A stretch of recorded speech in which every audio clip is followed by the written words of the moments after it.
Wrote myself a check for $10 million for acting services rendered, and I gave myself 5 years, or 3 years maybe, and I dated it Thanksgiving 1995, and I put it in my wallet, and I kept it there, and it deteriorated and stuff, but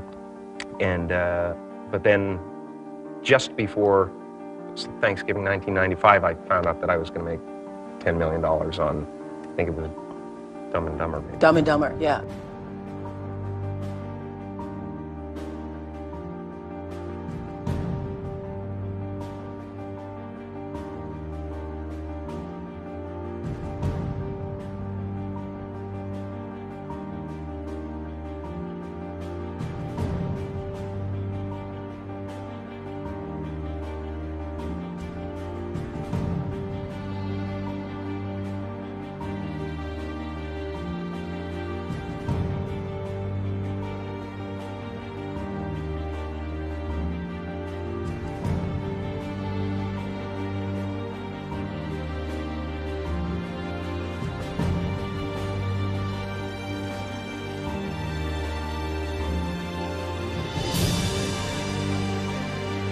When a seed is planted in the ground, all you can do is water it. You cannot control the sunshine, you cannot control the weather, and you cannot control whether the locusts will come and try and destroy it. All you can do is plant your seed in the ground, water it, and believe.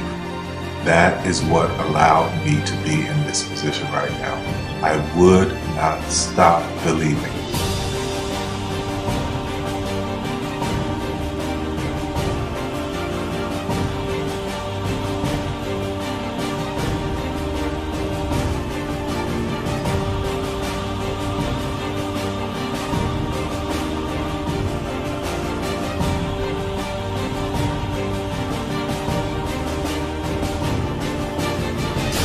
Just don't take no for an answer. I mean, I think if you believe in what you're doing, many people will tell you, why you're mistaken, why it'll never work.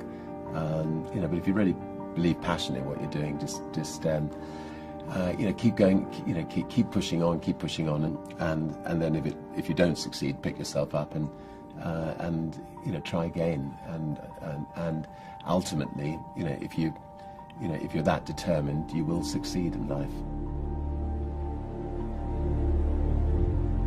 This is a major opportunity. This is a major lifetime event for you.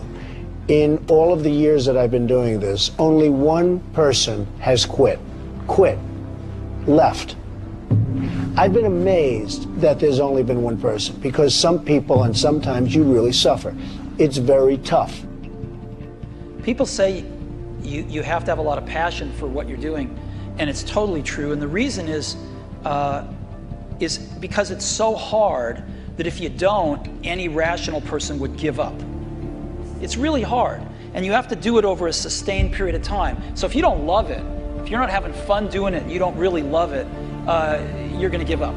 And that's what happens to most people, actually. If you really look at the ones that ended up being successful, unquote, in the eyes of society, and the ones that didn't, oftentimes it's the ones that are successful loved what they did so they could persevere when it got really tough.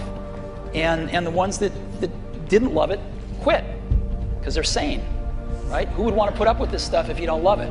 So it's a lot of hard work, and it's a lot of worrying constantly. And if you don't love it, you're going to fail.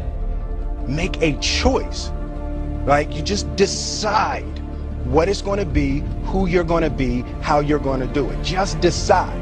And then from that point, the universe is going to get out your way. Because it's only about 1% of people have the ability to really take risks, entrepreneurial risks.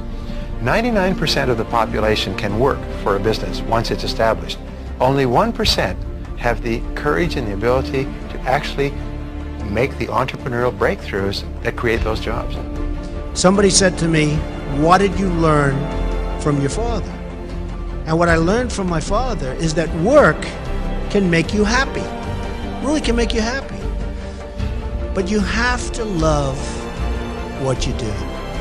You're meeting your must, my friends. Maybe it's time to change your must. Some people's must is survive. Some people's must is to be okay. Some people's must is to have freedom. Some people's must is to have more than they could possibly spend. Some people's must is take care of everybody around them. Whatever your must is, you're going to get it. Think how your life would be different if you raised the standard of what you expected from yourself, not your people, yourself, to that level. How things could shift. It's all about changing your shoulds to musts. It's all about going back and saying, this is how it's going to be.